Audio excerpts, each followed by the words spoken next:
Ayant ainsi parlé, Jésus fut troublé intérieurement, et il déclara solennellement : en vérité, je vous le dis, l'un d'entre vous va me livrer. Les disciples se regardaient les uns les autres, se demandant de qui il parlait. Un des disciples, celui-là même que Jésus aimait, se trouvait à côté de lui. Simon-Pierre lui fit signe : demande de qui il parle. Se penchant alors vers la poitrine de Jésus, le disciple lui dit : Seigneur, qui est-ce ? Jésus répondit : c'est celui à qui je donnerai la bouchée que je vais tremper. Sur ce, Jésus prit la bouchée qu'il avait trempée, et il la donna à Judas Iscariote, fils de Simon. C'est à ce moment, alors qu'il lui avait offert cette bouchée, que Satan entra en Judas. Jésus lui dit alors : ce que tu as à faire, fais-le vite. Aucun de ceux qui se trouvaient là ne comprit pourquoi il avait dit cela. Comme Judas tenait la bourse, quelques-uns pensèrent que Jésus lui avait dit d'acheter ce qui était nécessaire pour la fête, ou encore de donner quelque chose aux pauvres. Quant à Judas, ayant pris la bouchée, il sortit immédiatement. Il faisait nuit. Dès que Judas fut sorti, Jésus dit : maintenant, le Fils de l'homme a été glorifié, et Dieu a été glorifié par lui. Dieu le glorifiera en lui-même, et c'est bientôt qu'il le glorifiera. Comment comprendre ce texte ? Je vous propose de le faire en posant quelques questions. Pourquoi ce texte est-il dans la Bible ? Pourquoi ce texte est-il dans le récit de la Passion ? Pourquoi Jésus fait-il cette annonce, celle de sa trahison ? Pourquoi Jésus répond-il à la curiosité de Pierre et de Jean ? Pourquoi Jésus envoie-t-il Judas en le mandatant de faire vite ?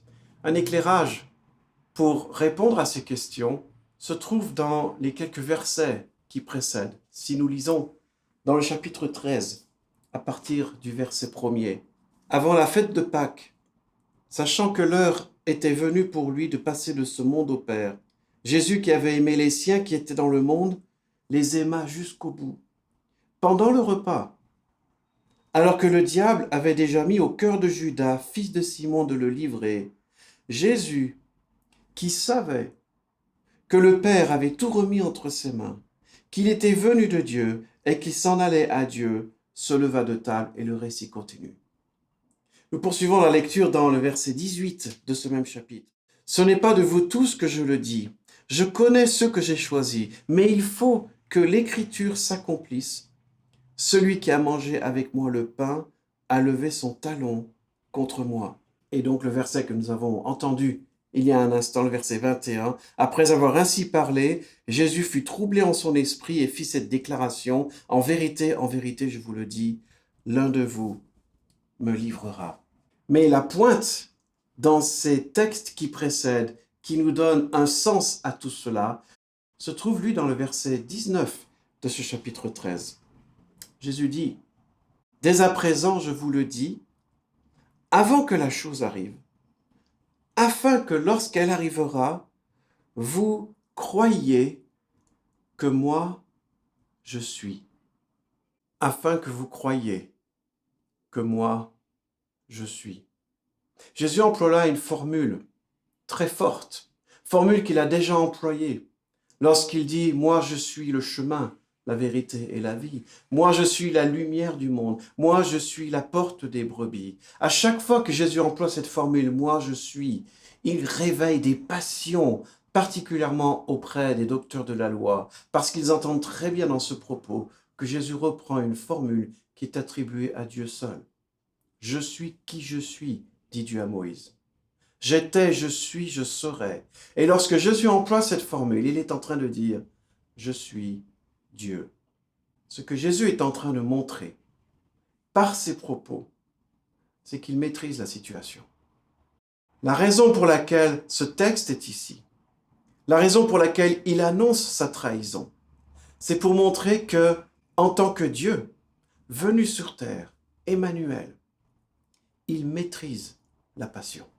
Il sait d'où il vient, il sait où il va, et il sait que Judas va le trahir. Il sait et il maîtrise la trahison, l'arrestation, le jugement, la crucifixion, la mort et la résurrection.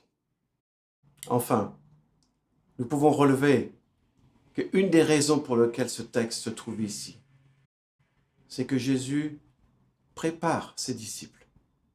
Il prépare ses disciples au choc qu'ils vont rencontrer, mais il prépare aussi ses disciples à croire.